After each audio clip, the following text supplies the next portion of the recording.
Good afternoon, everyone. This is Rob Muller, Director of the Regional Educational Laboratory, Appalachia, and welcome to this afternoon's webinar, Increasing Access to College Preparatory Courses in Rural Communities Through Dual Enrollment.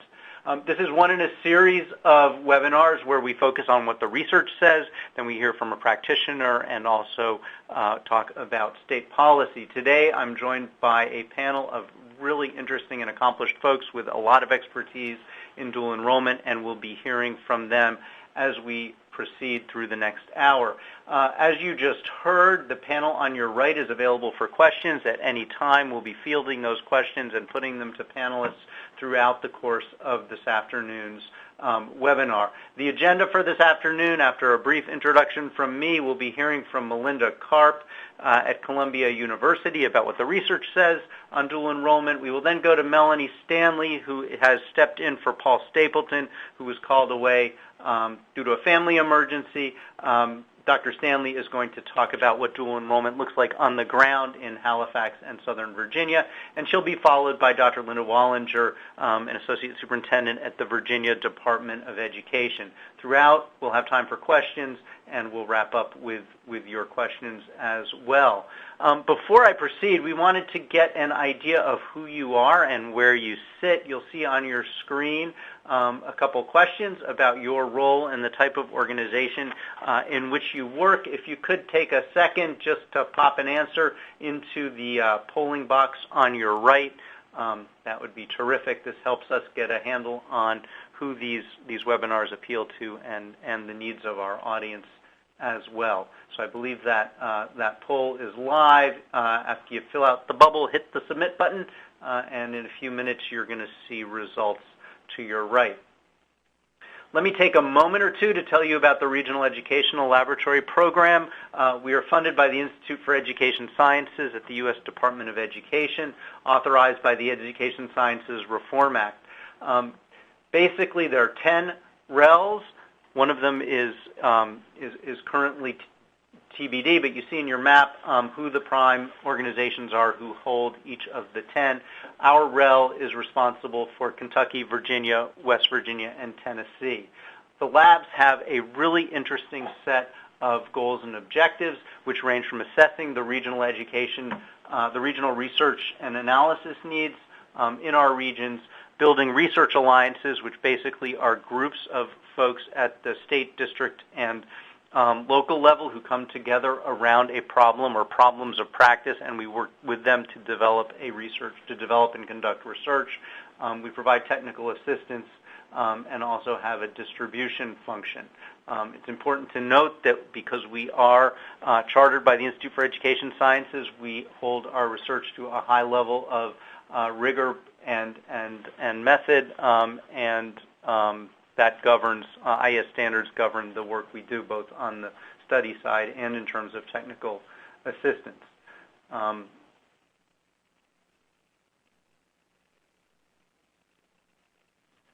Overall, the way we're structured basically is to identify the region's needs and then turn that into a research agenda and distribute those results across the region and to our research alliances. We're organized around three major topics: ensuring college and career readiness, which is the theme under which today's webinar fits. Also, we do work around improving low-achieving schools and supporting effective teachers and leaders.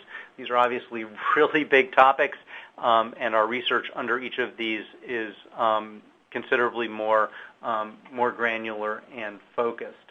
Dual enrollment has emerged as a major issue of concern across the region and in particular in rural settings. A word on our research alliances, just to situate you in what those kind of look and feel like. We're currently working with a range of research alliances, which include groups of districts. You see a few of them listed on your screen, with a college and career readiness agenda, working through state turnaround offices and districts and schools that have been identified as low achieving.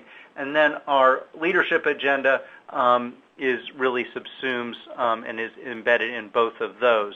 So that's the REL at a snapshot. Before we continue, I have just one other quick question, which we were hoping to get some feedback about, which relates to your prior exposure to the Regional Educational Laboratory program and participation in REL events, and also your use of research in your daily work.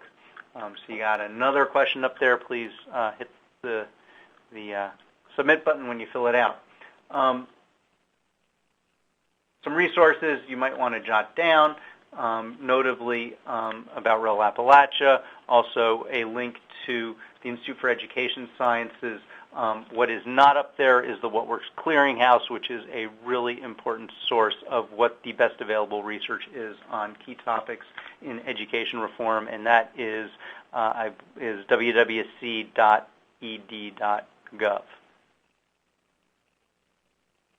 So with that, I'd like to turn things over to our first speaker to talk about what the research says about dual enrollment. Melinda Karp is based at the Community College Research Center at Teachers College at Columbia University and has written extensively on issues related to both dual enrollment and higher level course taking for high school students and how to increase college enrollment and persistence and attainment. You can find out a lot about her work on the CCR website at Teachers College, and she has a just great background to tell us about. So what do we know about dual enrollment? What kind of results do we get? What do we know? What are some of the barriers and opportunities as we proceed with the college and career readiness agenda? So with that, let me turn things over to Dr. Karp. Thanks, Rob, and thanks to all of you for being here today. I want to do the down and dirty, everything you need to know about dual enrollment in 10 minutes, and then we can circle back and I'll answer the questions that are most pertinent to those of you who are listening. We're going to quickly talk about what dual enrollment is and what it looks like, and how those things relate to rural communities, and then we'll move into a very brief review of what the literature says about how dual enrollment influences high school and post-secondary outcomes for participants. The first thing I want to do is get our terminology straight. Because if any of you have been in this field for a while, you'll know that everybody uses a slightly different term. So I want to start by framing what we're talking about today, which is the top bar on this slide, which is dual enrollment. At its most basic, it's when a high school student enrolls in a college course and generates a college transcript and college credit. And that's really important. That transcript piece is the key because a dual enrollment student is taking a regular college course.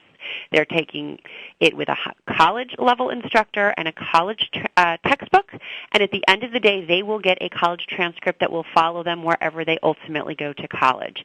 Now, sometimes they also earn high school credit for that same course. So a student, say, takes English 101 at a community college and also earns credit towards high school graduation. We tend to call that dual credit. Now, I know there are some of you on the line from Tennessee, and dual credit means something different in Tennessee. But for most people, dual credit is when you get credit twice for the same course. Middle and early college high schools, which are quite prominent, particularly in Virginia, we like to think of them as dual enrollment on steroids, where students can take lots of dual enrollment courses and earn many college credits prior to actually earning a high school diploma. The final two rows here are just two other ways that high school students can earn college credit while they're still in high school. The first is that examination model where there's an AP or an IB or even a CLEP exam. The other final row is credit in escrow or tech prep or in Tennessee dual credit, where students take a high school course that's aligned with their college coursework and then down the line may almost retroactively earn college credit for that. Today, I'm really going to be talking about dual enrollment at its most basic, that top row or those top two rows where high school students are taking a couple of courses on a college campus or at their high school and earning some sort of college credit on a college transcript. I believe that's what everyone else is talking about as well. If you're not, please be clear, because sometimes we're talking about different things, and I want to make sure that we know what the research is referring to. When we talk about dual enrollment, It means lots of different things because dual enrollment can be done in different ways. And this is really important to note. In some places, state policies are pretty prescriptive about what dual enrollment must look like. And in other places, it's less so. And local institutions can decide for themselves the model that works best. Notably, things like funding and eligibility are likely to be constrained by your state's policy environment. Most states sort of put some baselines about who can and should be participating. We obviously want to make sure that lots of students can participate in dual enrollment, but we don't want so many students participating that we're setting kids up for failure. Because that transcript's going to follow them, you don't want students to get an F in their first experience in a college course. Things like location, instructor, what courses are offered via dual enrollment, those are more variable. And just to take note that dual enrollment can be done at a high school or on a college campus. It can be taught by a regular college instructor. It can be taught by an adjunct. Or it can be taught by a high school instructor who's been certified as a college adjunct. Often this happens if the high school teacher has the same accreditation requirements or educational background as SAPS, for example, requires for accreditation, so a master's or a number of credits in the discipline. And colleges can control who they consider an appropriate high school adjunct. But that kind of model ensures that just because you can't get to the college campus doesn't mean you can't take a college course. Frequently and more often we're seeing dual enrollment being offered via distance learning, either through interactive TV or online. And we're starting to hear more conversations about supporting students in their dual enrollment because we don't want students to just jump in and take a college course and, again, have an unfortunate negative experience. We're talking about ways to support and scaffold high school students as they experience college. All of these features vary from place to place, like I said, and it's something that we're being attentive to in the research world because we don't yet know if there's an ideal model. But for folks who are trying to implement a program, it's nice because you can sort of leverage this flexibility to figure out what's going to work for your environment. The key we've found when we go out in the field and look at this qualitatively is that you want to develop a dual enrollment program that we call authentic and supportive. Authentic meaning that it really does mimic a college environment. It seems like the power of dual enrollment comes not just from the rigor, but from the fact that students are being asked to do school in a little bit of a different way. So you want to make sure that your program is authentic. Students are using a syllabus. They're being asked to think big. They're not handing in homework every day, for example. And that can happen, I should add, on a high school campus just like it happens on a college campus. The flip side to that authenticity is that support that I just alluded to. We want to make sure that that experience is scaffolded so that students can be successful. And there are a number of ways to do that. But the importance is that you don't just let your students, particularly your students who maybe are on the margin and aren't so sure they want to go to college anyway, you don't want them to fail in that first college experience. Now, when it comes to rural communities, I want to point out that for the most part, we haven't looked at dual enrollment specifically in rural communities. I don't know of any research that's gone out and said, I want to study dual enrollment in rural areas. However, we at CCRC have done 2 large studies of dual enrollment, and both included some rural sites.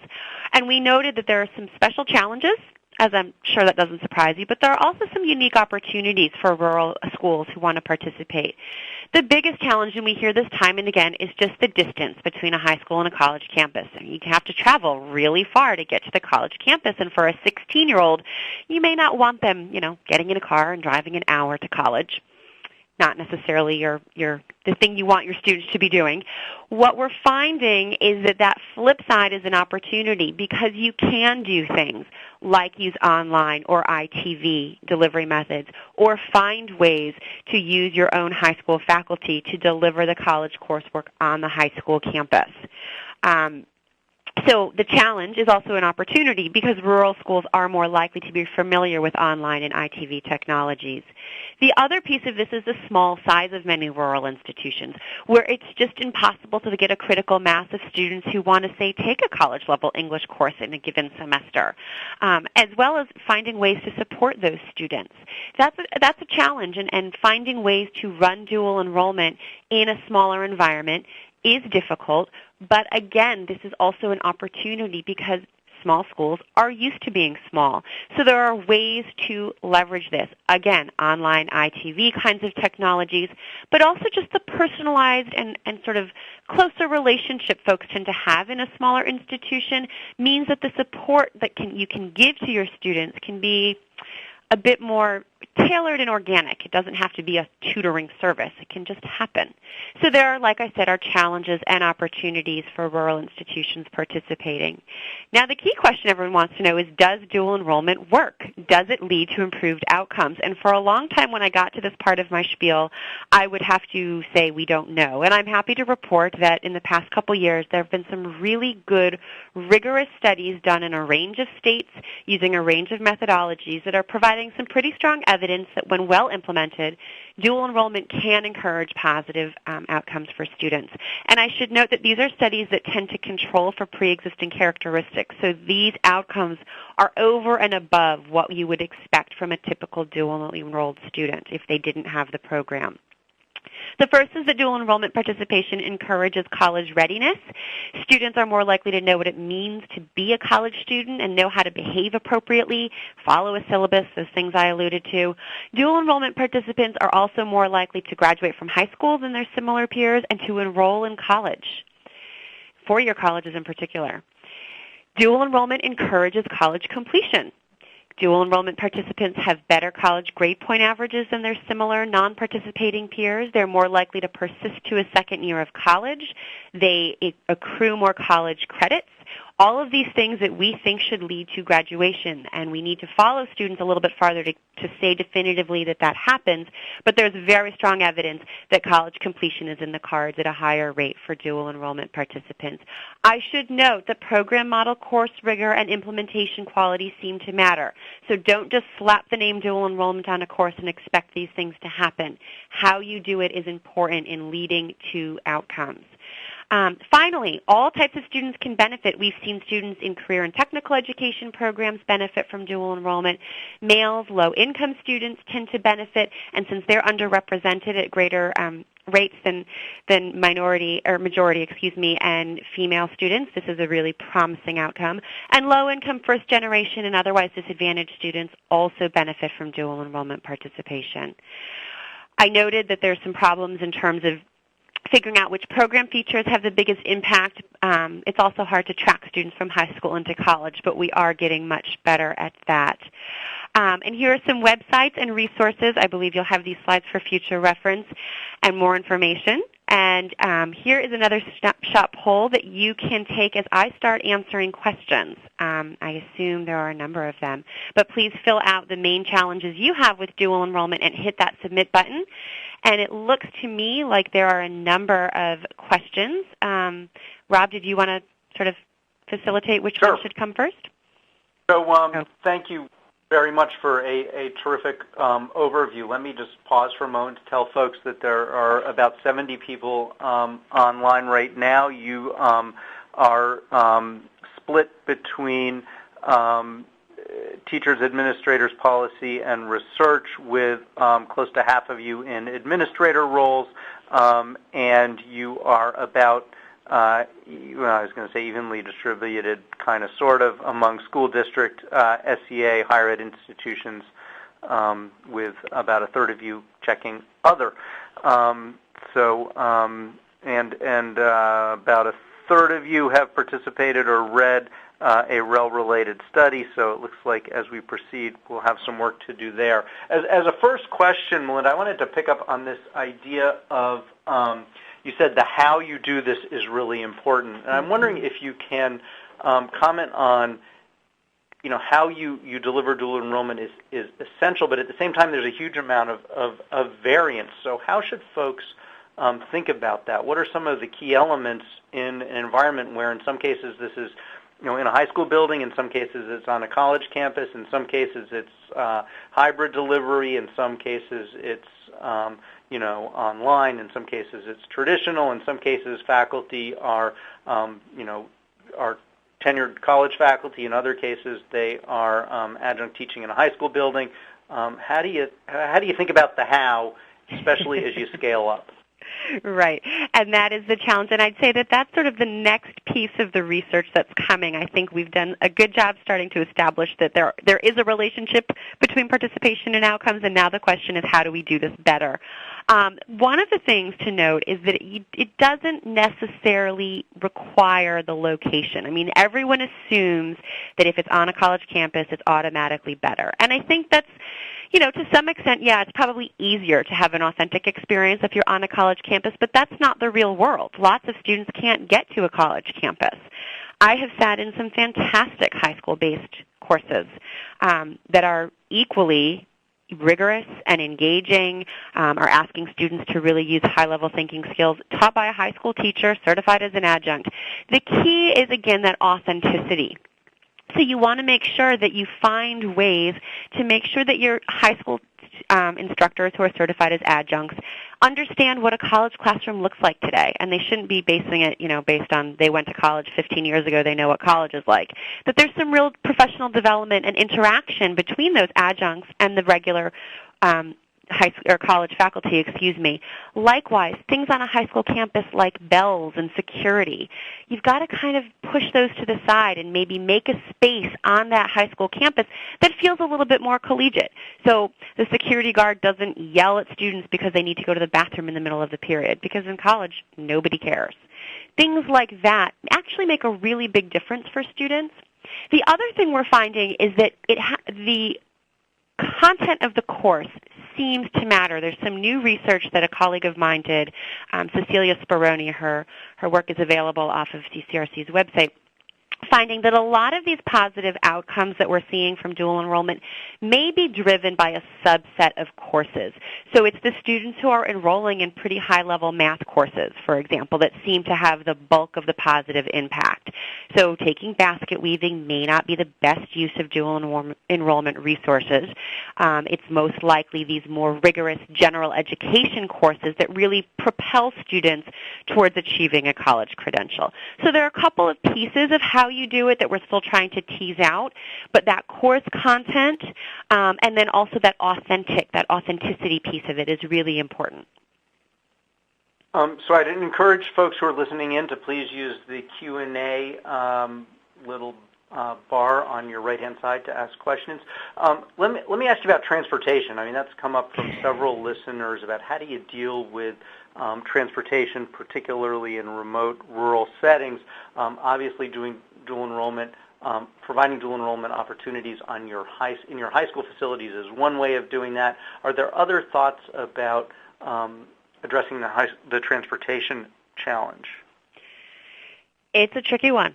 And I'd say that most places end up just not dealing with it by offering the program on their own campus. And I think that that's an effective way to do that. There are certainly some other challenges that go along with that, but it's just not realistic to ask students to get to the college campus a lot of the time. We were working with one rural school in California that had actually budgeted to reroute a pretty large geographic area, but reroute their bus services to go make sure that the public buses were stopping at the high school and at the college. And that worked for a little while, but there were budget problems with that, and they ended up having to scratch that and go back to a high school-based model. So unfortunately, I don't know anyone who's come up with an elegant solution yet. But I think the message that I would give to folks is that it's okay to do it on your high school campus.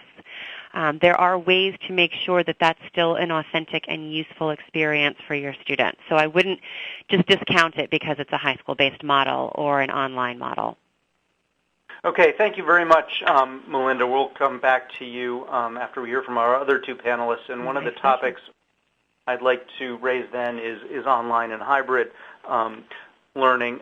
Let me turn now to Melanie Stanley, who I mentioned has graciously agreed to step in for Paul Stapleton, who was called away on a family emergency.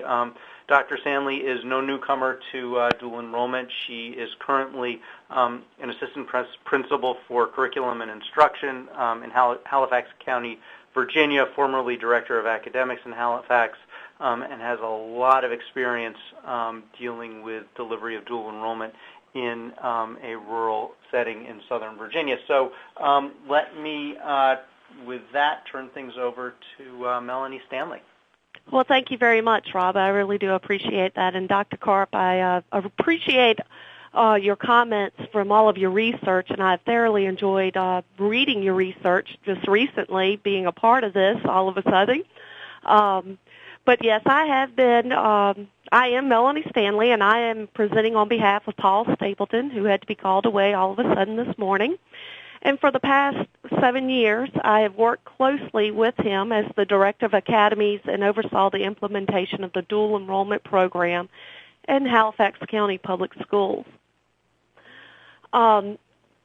First, let me share with you a little bit of Mr. Stapleton's background, even though I'm not him, but since I've become his right-hand man or woman.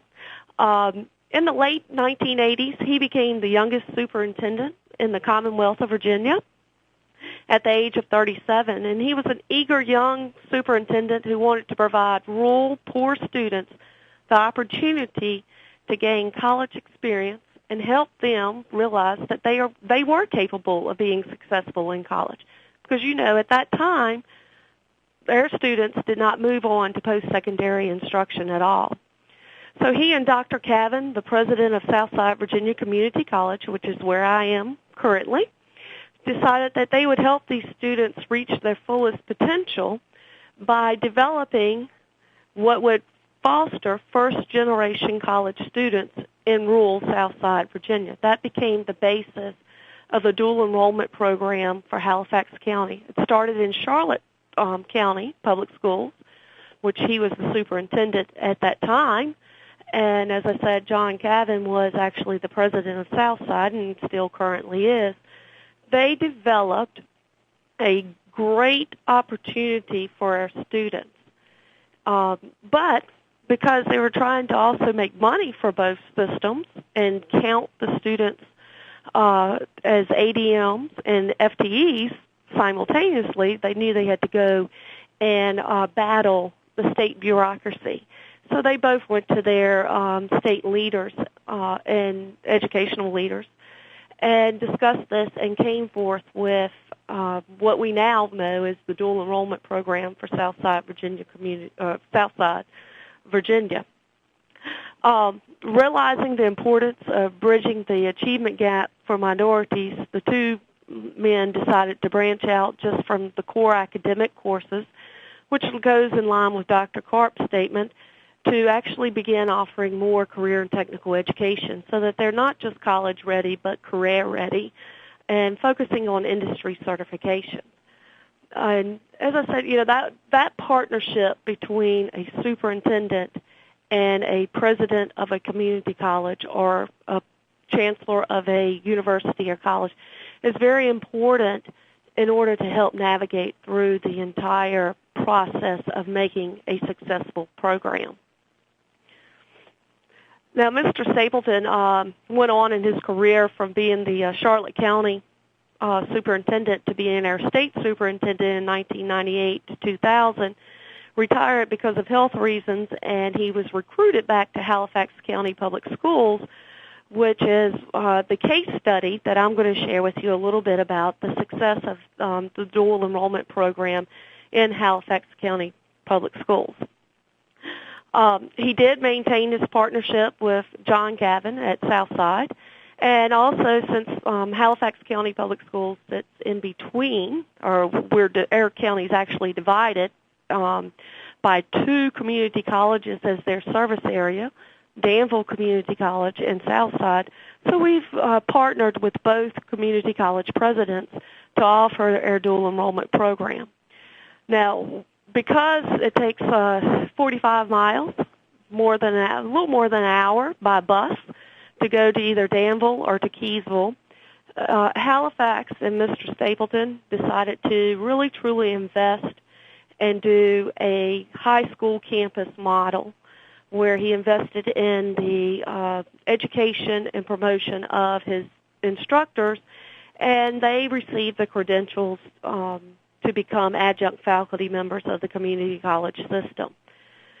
With that, the nice thing that we've done in Halifax is that by partnering with the two community colleges and by our instructors being the faculty members for the community colleges, their salaries offset the cost of tuition. So we're able to provide our rural community with college credit free of charge.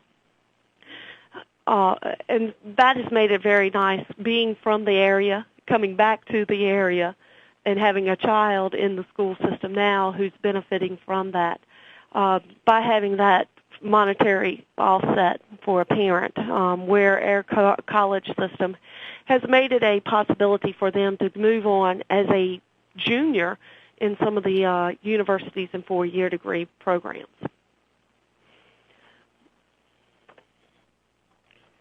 The program, our dual enrollment program, has grown tremendously over the past 7 years. In 2006, 23 students received their Associates of Arts and Sciences degree awarded by Southside Virginia Community College before receiving their high school diploma. And 50 students received their first-year study certificate awarded by Danville Community College. At that time, we only offered 120 college courses on our high school campus. However, during Mr. Stapleton's tenure in Halifax County, the program grew with more courses being offered that actually focused more on career and technical education and industry certification.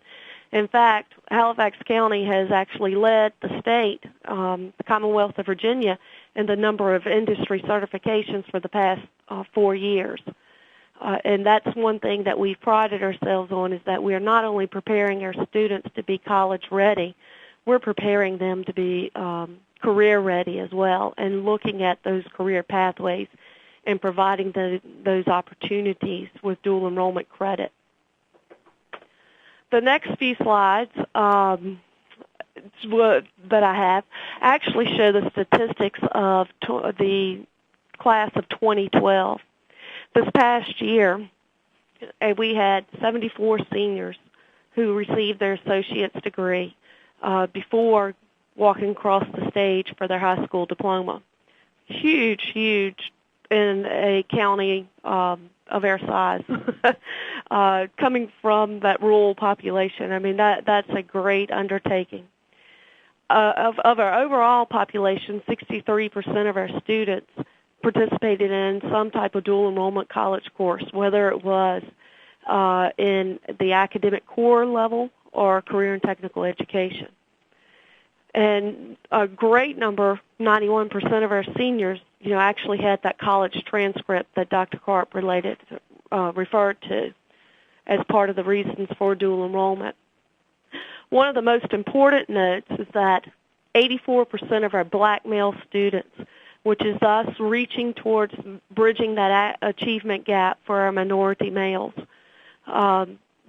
they now have some type of college transcript, even if that they can carry forward into a program at a 2-year institution, or even have that certification to move forward in a career if they move directly into that career field. Or some of them are actually moving on and going and trying a 4-year degree program. Also, we offer over this past year 13,000 college credits to our students. That's how many our students earned. Our population at the high school is about 1,700 students. And we had, out of their graduating class of last year of 407, we had 105 who were actually recognized as early college scholars. And if you do not know what the requirements or qualifications for being an early college scholar, the student must receive an advanced diploma, have a GPA of 86%, a B average, and earn at least 15 transferable college credits. So a quarter of our students at Halifax County High School are actually earning that at least 15 transferable college credits. And I must say, out of the 74 students that earned their associate degree, even though that is a highlight of Halifax County is for that number of students, that all of their credits were transferable to universities that range from Texas to Canada to you name it, in the United States, we've had students that have attended and their credits were accepted by the universities and colleges. One of the key points of being sustainable and being efficient, because Halifax County is actually the third largest county in Virginia, that we've taken that interest of our teachers and providing them the assistance to get their credentials to be adjunct faculty members to the community college system. And with that, we are able to cut down on transportation costs. We're already spending 2 million miles a year traveling across our county. And so to have to travel to Danville, the city of Danville, or Keysville, would just add that much more to the system. We also have developed a STEM Academy, Science, Technology, Engineering, and Mathematics Academy, which we were giving the funding, donated funding, to renovate an old shoe factory that which has become an extension of the high school, where a lot of our dual enrollment courses are offered. And not all, of course, but a lot are. We also work very closely with the Southern Virginia Higher Education Center and transport, which is about a mile away, transport our students to that location as well. But all of the teachers are Halifax County High School employees. Southside and part of Southern Virginia Community College System did a qualitative study looking at the students who were enrolled in dual enrollment over the past couple of years, and asked just a few important questions to glean some data with respect to satisfaction. As Dr. Karp said, it's hard to track students as they move from us at the high school level. But with the K-16 career mapping, hopefully that system of tracking them and being able to stay in communication with them as they move along will become easier. But as you can see, we had 93% of the students in Southside Virginia who reported benefiting from taking the courses, and 95% of our parents indicated that they thought the program was very positive and that they would actually recommend it to other parents. I must say that Halifax County Public Schools within the past 3 years has stepped into a new era. We've moved beyond dual enrollment to tri-enrollment, which we are going to coin that as a new term in the educational arena. We actually have partnered with Danville Community College and the Virginia Advanced Study Strategies to provide students the opportunity to take classes that they can actually possibly have credit, high school credit, dual enrollment credit, or college level credit, and advanced placement credit, all within the confines of one single course. And that has been made possible by a grant that was provided through the Virginia Advanced Study Strategies. And Dr. Carlisle Ramsey stepped out on a limb and took it under his belt, and it has been a very successful program with our number of students increasing and taking advanced placement tests, as well as the percentage of students getting a 3, 4, or 5 in those programs.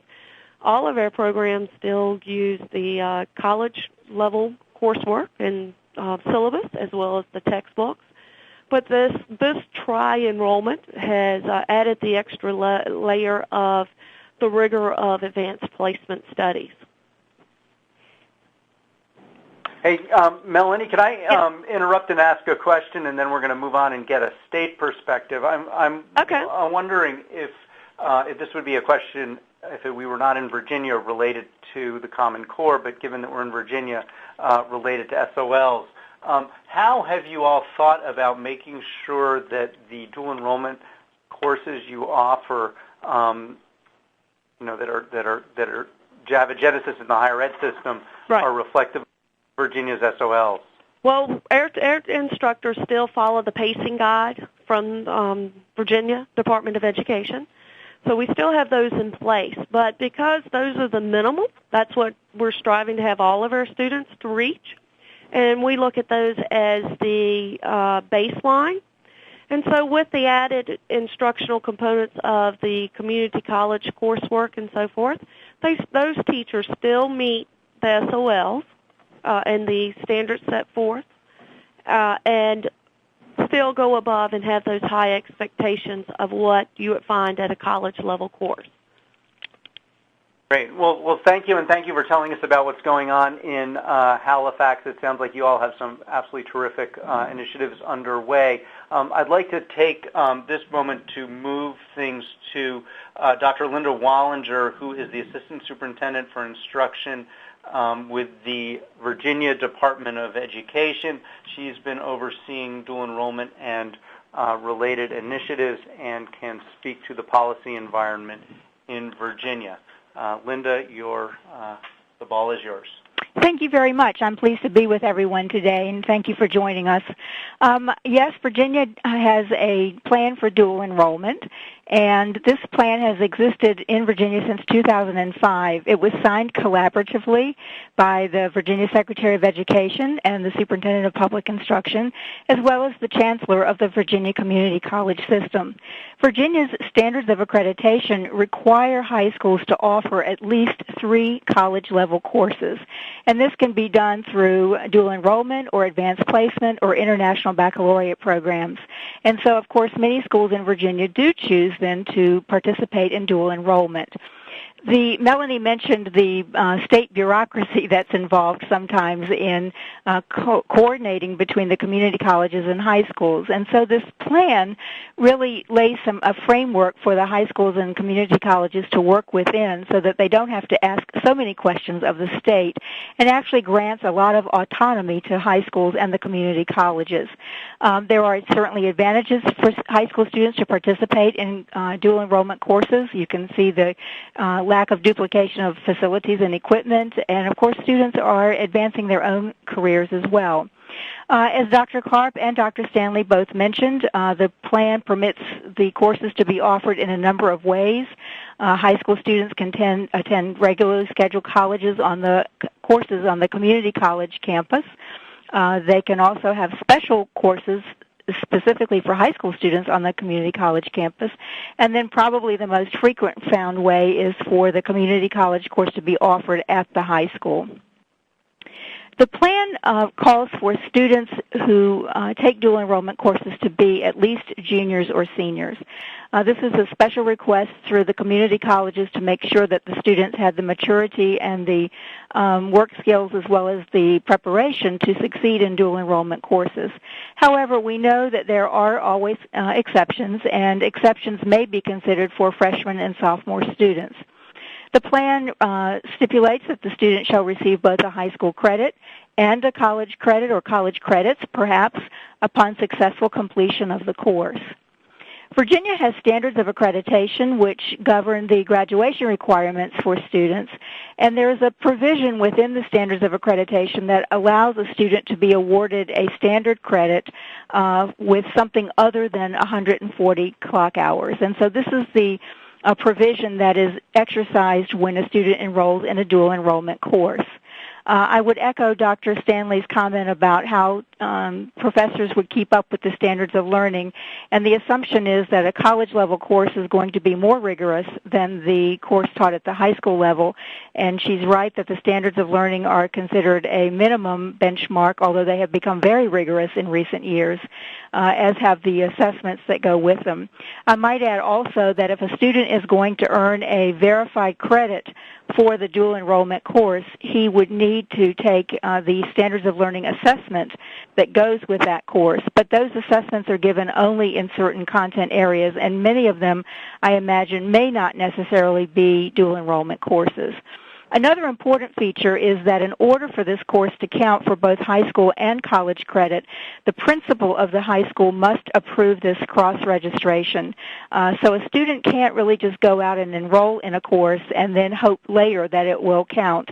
Not that students can't do that. Certainly they can, but there's no guarantee that that course would count for high school credit. It's important to see also that the community college must accept the students for admission into that course level. The students must take any placement tests that are required prior to enrollment, and in most cases the community colleges administer those assessments, not the high schools. The course offerings can be selected from virtually anything that the community college offers, as long as it is mutually agreed upon by the high school and the community college. It must be offered for college credit. In other words, it cannot be a developmental education or remedial course. And of course, the expectation is that the rigor of the course will be the same as would be a course found on the community college campus. And the courses are drawn from all of the college subject areas. Dr. Stanley mentioned both the academic and the career and technical education, which is certainly true in Virginia. We'll be talking at the end of this presentation about a new provision in the Code of Virginia that requires a development of a career path so that students can easily, or maybe not easily, but more readily earn both a college associate degree as well as a high school diploma at the same time. And of course, students need to be thinking about that early in their high school career. So what kinds of courses might be available for a freshman or a sophomore? And the questions I've received recently have been around health and PE courses. The faculty in Virginia must be selected and employed by the community college. They must have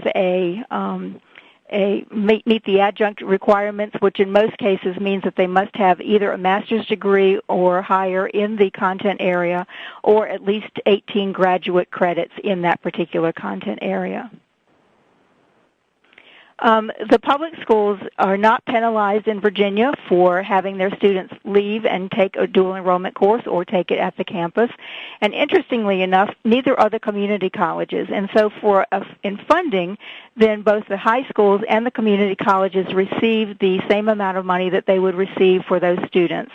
So the high schools receive ADM credit, and the community colleges receive FTE credit for funding.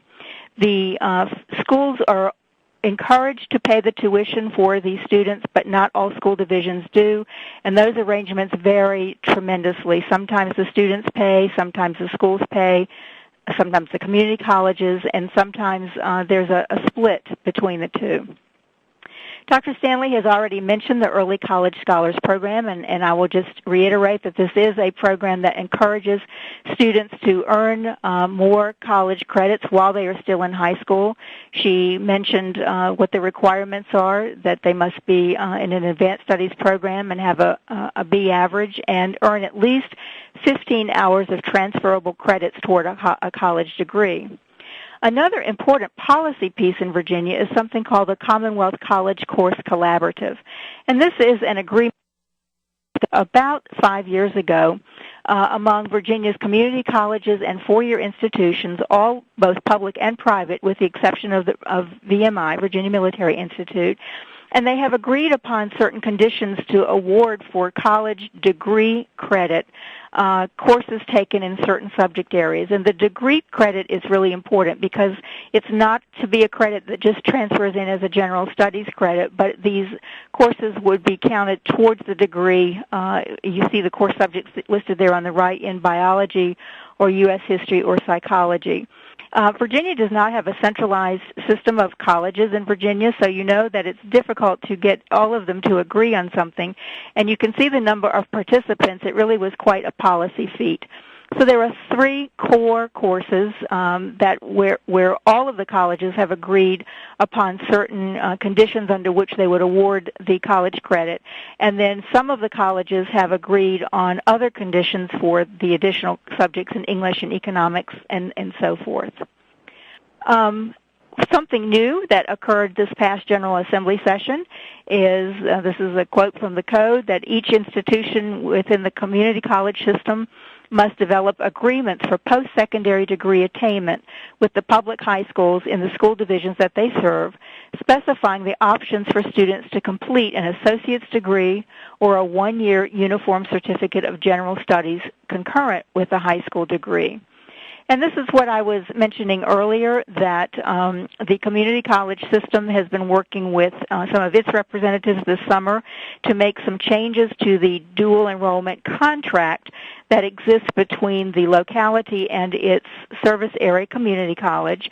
And within the coming year, it will lay out specifically what courses a student would need to take in high school, for example, that would allow him to earn both high school and college credits and graduate on time with both a high school diploma and either a one-year general certificate of studies or the associate's degree. And we hope to be seeing the results of that soon. In fact, just yesterday or Friday, a superintendent's email was sent to superintendents in Virginia notifying them that the community colleges would be contacting them to discuss this further. And so all of these agreements must be completed and submitted to both our state superintendent and the chancellor of the community college system by April 15th of this coming year. Again, I think you'll have access to these slides later, but there are several websites that might be of interest. One is to actually read the plan for dual enrollment. There is information about the Early College Scholars Program and the Commonwealth College Course Collaborative. And also the community college system has a dual enrollment website, which you see available there.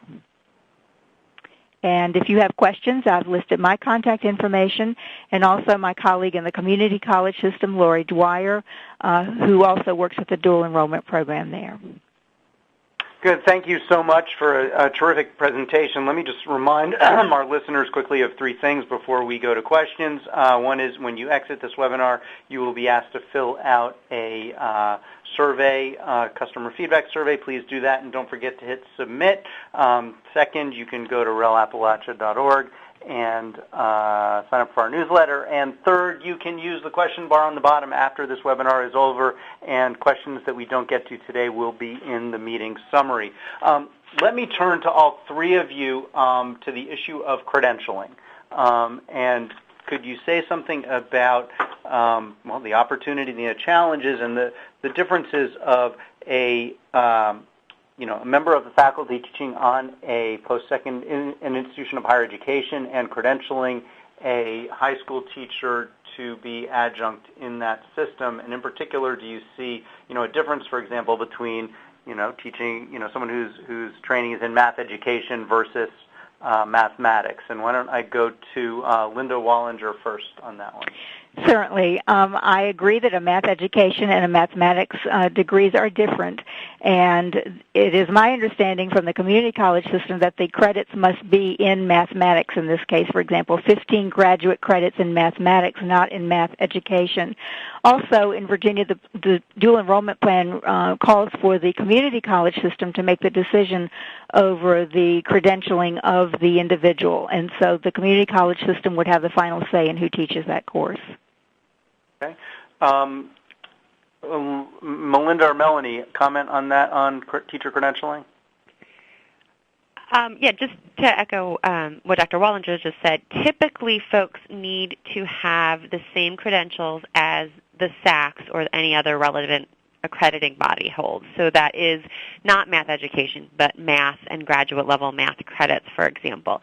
And also usually the department within an institution decides whether or not a high school instructor is eligible to teach dual enrollment, not the college or the high school. So it's coming from the faculty themselves, and so those high school faculty members typically have the same credentials, at least, as anyone else who would be hired as an adjunct in that department. I should add that some high schools view this as a really big benefit because it's an extra motivator for their own faculty to engage in professional development and graduate coursework that benefits high schools more broadly, because they feel like if they can get, some extra credits at the graduate level and teach dual enrollment, that's a good thing. Well, it also benefits students who aren't taking dual enrollment but may have those teachers in their regular high school courses. Okay, thank you. Melanie, did you have anything on that one? No, I agree with both of the ladies that just spoke, and that's something that in Halifax we have worked very diligently to ensure that we are following SACS, and being part of the SACS review teams has really helped some of our administrators understand why it's important for them to have the appropriate credentials. Okay, thank you. This next question relates to not only what you take, but how it's taught. Our first presenter talked about the importance of authenticity, and I think suggested that higher level courses in dual enrollment context maybe make more sense. How do you think about this question of A, what courses students ought to pursue in a dual enrollment program, and second, how those courses are taught? Is there a difference that one ought to be looking for? And why don't I go to Melinda first on that one? Sure. I wish I had a good answer, and the short answer is we still don't yet know based on the research. That's one thing we're trying to tease out. The longer answer is that there are sort of two components, as I see it, to this authenticity. One is the rigor and the course content, and that study that I mentioned implies that there are some courses that may be driving the positive impacts of dual enrollment, and those are the higher level courses. We don't know that for sure yet, but there's some evidence showing that.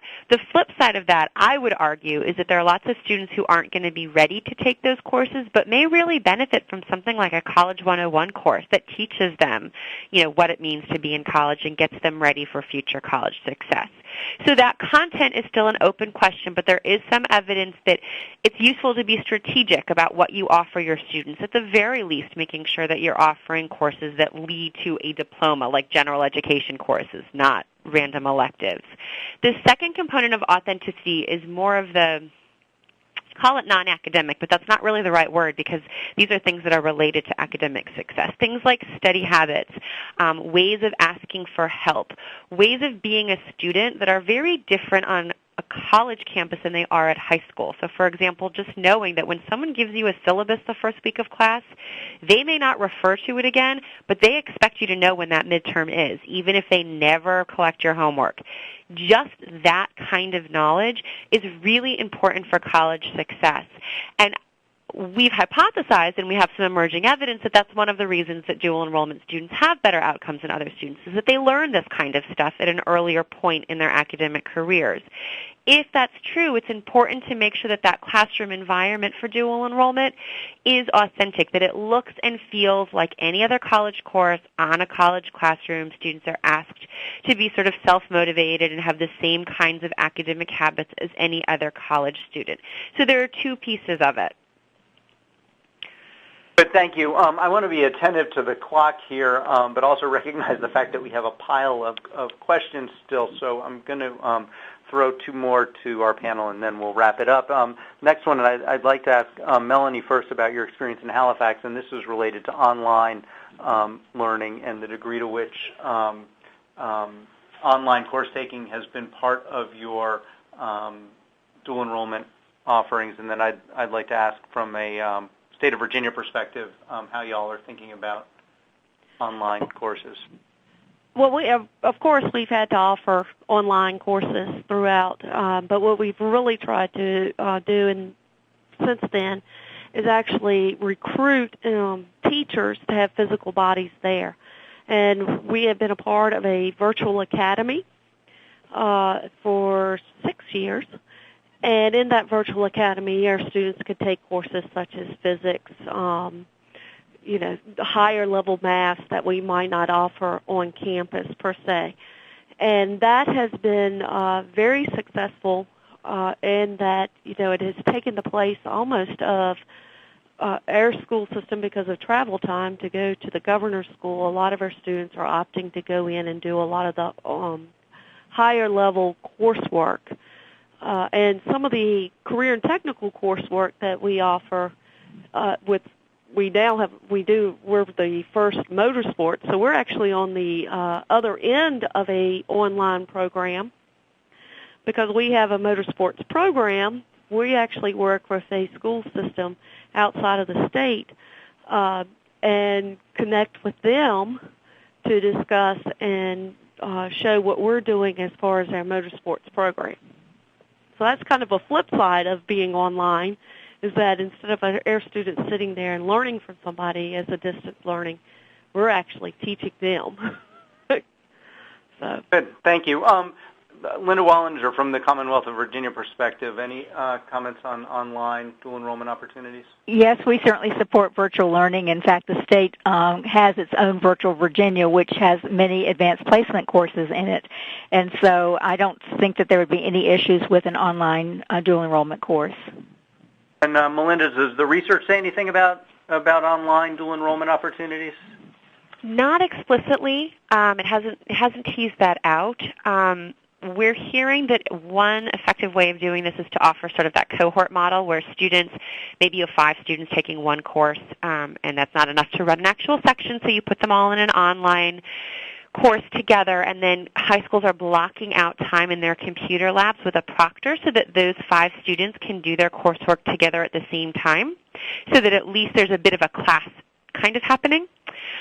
There are some concerns because there's evidence from broader online education that certain groups of students do better than others in online coursework, and if you extend that to dual enrollment, maybe this isn't ideal for high school students, but the flip side is that it's the only option many places have, so there are strategies to make it work better, but there aren't research studies that have actually gone out and teased this out. And what about, last question, what about research that tracks attainment, over time of students who've accumulated a number of dual enrollment credits? What do we know about longer-term post-secondary success? Are you talking about the early college model like in North Carolina, or just dual enrollment students who participate intensively? The latter. Do we know? Why don't you speak to the dual enrollment students in particular? Well, the evidence that I showed in my slides, some of that work is teasing out what we call intensity, and there are very mixed signals on whether or not it matters. Some studies find that taking more courses is related to better outcomes. Some studies find that it doesn't matter at all. So for your sort of garden variety dual enrollment, I don't think we know yet. It may actually not matter. The early college model, which is much more intensive, I think is being studied in North Carolina, and I think they're finding some pretty good results, but I can't speak to that directly because I haven't done that work. And this is Linda Wallinger. I might add that Virginia's longitudinal data system now permits tracking students who extend from high school first to enroll in college, and then those who remain for at least 16 months. And so I think that those data elements are going to be there for further studies. Good. Well, thank you all very much. Let me close by thanking our panelists, Melinda Karp at Teachers College at Columbia University, Melanie Stanley at Halifax County Public Schools, and Linda Wallinger with the Virginia Department of Education. Thank you so much for your presentations and fielding questions this afternoon, and thank you to those of you who have participated in this afternoon's Regional Educational Laboratories webinar. Let me please remind you to complete the survey as you exit, and please join us for future webinars and events. Thank you all very much, and enjoy the rest of your afternoon.